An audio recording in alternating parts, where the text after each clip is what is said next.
శ్రీమాత్రే నమః. అందరికి నమస్కారం అండి. ఈరోజు మనము తులారాశి వారి యొక్క జాతక ఫలితాల గురించి తెలుసుకోబోతున్నాము.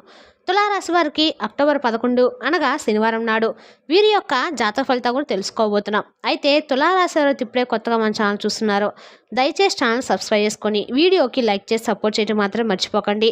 మరి వీడియోని ఎక్కడ కూడా స్క్రిప్ట్ చేయకుండా చూడవచ్చు చూసినట్లయితే మీకైతే పూర్తిగా అర్థమవుతుంది. రేపటి రోజున మీ యొక్క రాశి ఫలిత ప్రకారము మీకు ఏ విధంగా ఉండబోతుందో తప్పకుండా తెలుసుకుందాము. మరి అంతకన్నా ముందుగా ప్రతి ఒక్కరికి కూడా ఏదో సమస్య ఉంటుందండి. సమస్యలు ఎవరంటే ఉండరు కదా. అంటే ప్రేమ, పెళ్లి, ఉద్యోగం, వ్యాపారము, ప్రేమించి మోసపోవటము, నాగదోషము, సంతానం లేకపోవటము, భార్యాభర్తల మధ్య గొడవలు, ధనం లేకపోవటము, రాజకీయము, కోర్టు సమస్యలు, మీ మీద ఎవరైనా చెడు ప్రయోగాలు చేయటము, ఇలా ప్రతి ఒక్కరికి కూడా ఏదో సమస్య ఉంటూనే ఉంటుంది. అయితే ఎక్కడెక్కడికో వెళ్ళి జ్యోతిష్యం తెప్పించుకొని నిరాశ చెంది ఉంటే ఒక్కసారి మన గురువు గారికి కాంటాక్ట్ అవ్వండి. ఓం శక్తి దుర్గాదేవి జ్యోతిష్యాలయం అండి. స్త్రీ పురుషులకు ఎటువంటి సమస్యలున్నా 100% పరిష్కారం చూపిస్తారు. మన గురువు గారు మీరు సంప్రదించిన ఫోన్ నెంబర్ 9122274443. చాలా నమ్మకమైన గురువుగారండి. మీ ఫోన్ సమస్యకు ఫోన్ ద్వారా జ్యోతిష్యం చెప్పబడును. మన గురువు గారి ద్వారా చాలా మంది లబ్ధి పొందారు. మీకు ఎటువంటి సమస్య ఉన్నా నమ్మకంతో ఫోన్ చేసి చూడండి. 100% మీకు ఖచ్చితంగా పరిష్కారం అయితే దొరుకుతుందండి. ఒక్కసారి ప్రయత్నించి చూడండి. ఇక వివరాలకు వస్తే కనుక ఈ రాశి వారికి రేపటి రోజు దిన ఫలితాల ప్రకారము ఈ రాశి వారిగా శనివారం నాడు ఆరోగ్యం పరంగా చూసుకున్నట్లయితే స్వల్ప అలసట లేదంటే కొంచెం ఏదైనా కానీ శరీరంలో అలసటగా ఉండేటువంటి అవకాశం అయితే కనిపిస్తుంది.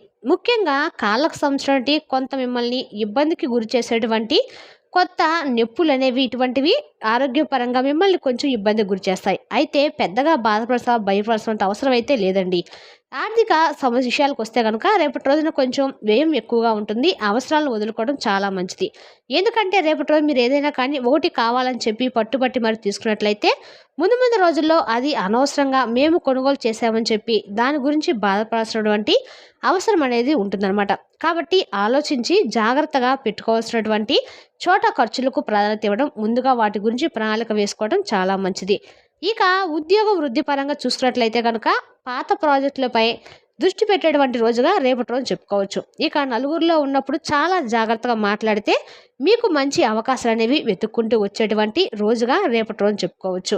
ఇక ప్రేమకు సంబంధించిన వ్యవహార పరంగా చూసినట్లయితే స్నేహితులు లేదా భాగస్వామితో చిన్న వాదనలు అయితే కనిపిస్తున్నాయి. కానీ అతను లేదా ఆమెతో చర్చించడం వల్ల పరిష్కారం అనేది తప్పకుండా దొరుకుతుంది. కాబట్టి ఏదైనా కానీ రేపటి రోజున ప్రేమకు సంబంధించిన విషయాల్లో కొంత మీ మధ్య వాదనలు కనిపిస్తున్నాయి. కాబట్టి రేపటి రోజున చాలా జాగ్రత్తగా బంధాన్ని నిలుపుకోవడానికి ప్రయత్నం అయితే చేయాలి. ఇది మానసికమైనటువంటి ప్రశాంతత కోసము తప్పకుండా రేపటి రోజున శ్రద్ధ వహించాలి. ఎందుకంటే కొన్ని విషయాల్లో మీరు అధికంగా ఒత్తిడికి లోనైనటువంటి అవకాశాలు కనిపిస్తున్నాయి. అటు పనుల విషయంలో కావచ్చు, లేదంటే కుటుంబంలో ఏర్పడేటువంటి చిన్న చితక తగాదాల విషయంలో కావచ్చు, లేదంటే అభిప్రాయ భేదాల వలన కావచ్చు. ఇలా మానసికమైనటువంటి ఆరోగ్యం అనేది కొంచెం దెబ్బతినేటువంటి అవకాశాల సూచనలు రేపటి రోజు మీ జాతక ఫలితంలో కనిపిస్తున్నాయి. ఇంకా చెప్పాలంటే రేపటి రోజున మీకు గ్రహస్థితుల యొక్క మార్పులు చాలా స్పష్టంగా మీ మీద ప్రభావం చూపబోతున్నాయి. ఉదాహరణకు బృహస్పతి యొక్క ఉచ్చ స్థితికి మారడం వలన కొంత మీకు ఉపశమనం అనేది తప్పకుండా లభిస్తుంది. ఇక రేపటి రోజు మీరు మాంసాహారం తగ్గించడము, శని స్థానాలను సందర్శించడము, పౌర్ణమి రోజు సత్యనారాయణ స్వామి వారి యొక్క పూజను చేయడము తప్పకుండా మీకు అన్ని విధాలుగా బాగుంటుందని చెప్పి ప్రతిరోజు కూడా చెప్పుకునేటువంటి విషయమే. కాబట్టి మీకు వీలుంటే తప్పకుండా శనివారం నాడు మాంసాహారం తీసుకోకపోవటం అయితే మంచిది. రేపటి రోజున మీరు ఖచ్చితంగా కూడా నవగ్రహాల దగ్గర దీపారాధన చేసుకొని నవగ్రహాల చుట్టూ 11 ప్రదర్శనలు కానీ చేసినట్లయితే మీ కంటకాలు కూడా అనుకూలంగా ఉంటుంది. ఈ యొక్క నవగ్రహ దర్శనాన్ని ముఖ్యంగా శనిగ్రహం యొక్క ఏదైతే శని భగవానుడికి సంబంధించినటువంటి పూజా విశేషాలు సంబంధించినటువంటి పూజలు జరిపించుకొని, అంతేకాకుండా పేదవారికి స్వామికి ఇష్టమైనటువంటి నల్లని వస్తువులను కానీ లేదంటే నల్లని తీపి పదార్థాలను కానీ ఎవరికైనా దానంగా ఇవ్వటం వలన మీపై ఉన్నటువంటి శని దోషాలు తొలగిపోతాయి. అంతేకాకుండా పితృదోషాలు కూడా తొలగిపోవడానికి కాకి కానీ నల్లని కుక్కకు కానీ ఆహారం పెట్టినట్లయితే తప్పకుండా మీపై ఉన్నటువంటి శని దోషాలు, పితృదోషాలు తగ్గుముఖం పడతాయి. విశేషమైనటువంటి రోజుల్లో ముఖ్యంగా పౌర్ణమి రోజుల్లో సత్యనారాయణ స్వామి వారి యొక్క వ్రతం చేయకపోయినా స్వామి వారి యొక్క నామస్మరణ చేయటం వల్ల లేదంటే స్వామి పూజ చేయటం వల్ల మీకు ఎన్నో అద్భుతాలు ముందు ముందు రోజుల్లో మీరు కళ్ళారా చూస్తారు. ఆధ్యాత్మిక సాధన, ధ్యానం, దానం, ధర్మం ద్వారా శాంతి, మానసికమైనటువంటి స్థైర్యాన్ని మీరు మరింత ఎక్కువగా పెంచుకోవచ్చు. కాబట్టి మీకు ఎన్ని టెన్షన్స్ ఉన్నా, ఎన్ని పనులు ఉన్నా ఆధ్యాత్మిక వైపు మనసు కొంచెం మళ్లించుకున్నట్లయితే మీకు సంబంధించిన ప్రతి ఒక్క మానసిక ఒత్తిడి తగ్గుముఖం పట్టేటువంటి అవకాశాలు ఉన్నాయి. కాబట్టి రోజు మొత్తం మీద కాసేపైనా భగవంతుడికి సమయాన్ని కేటాయించండి. అలాగే ధ్యానం మీద శ్రద్ధ వహించండి. అలాగే మీకు వీలున్నంతలో మీ శక్తి మేరకు ఎవరికైనా కానీ దాన ధర్మాలు చేయటం వల్ల మీకున్నటువంటి కష్టాలు కూడా తగ్గుముఖం పట్టేటువంటి అవకాశాలున్నాయి. ఇక ఈ నెల చూసినట్లయితే కనుక ధనం పరంగా మీకు ఎటువంటి ఇబ్బందులు కూడా ఎక్కడా కనిపించడం లేదండి.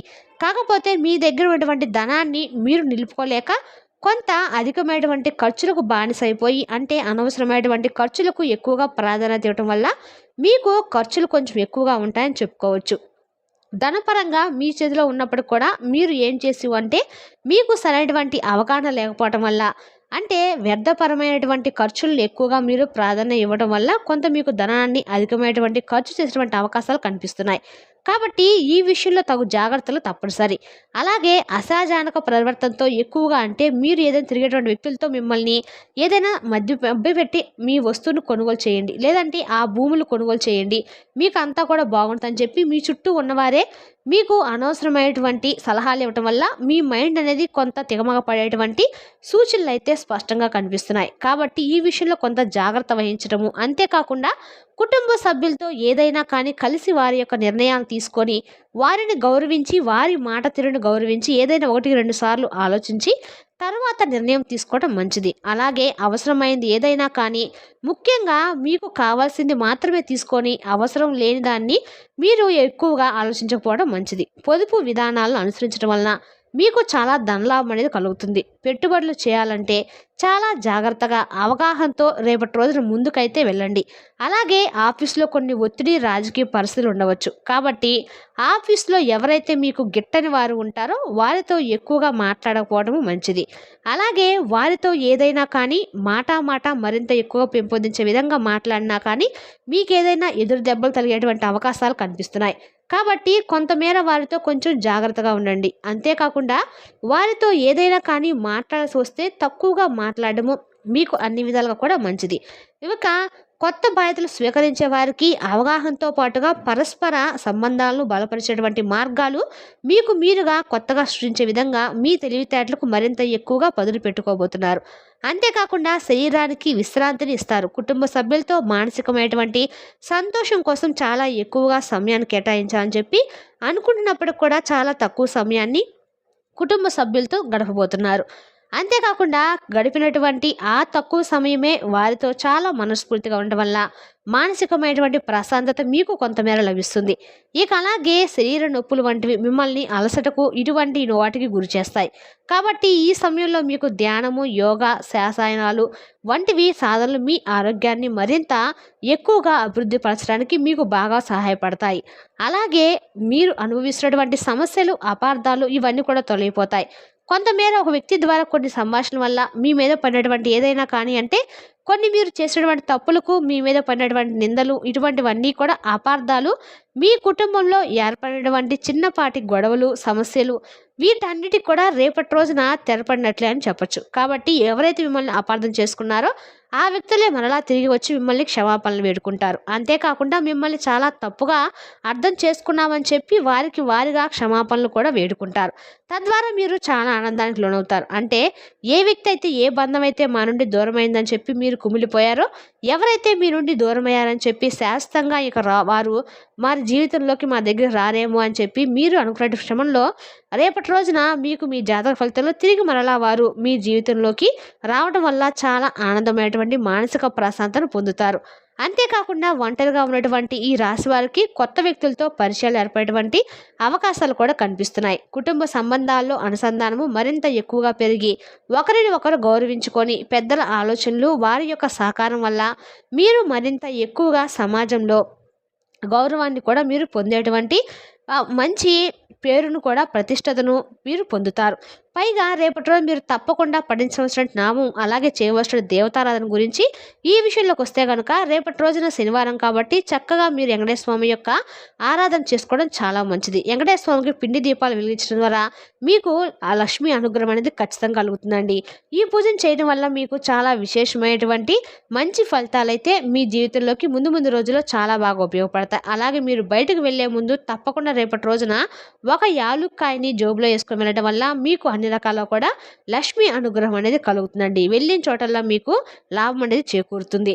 మరి తెలిసిన కండి ఈ రాశి వారి యొక్క జాతక ఫలితాలను తిరిగి రేపు వీడియోలో మళ్ళీ కలుసుకుందాం. Thank you for watching.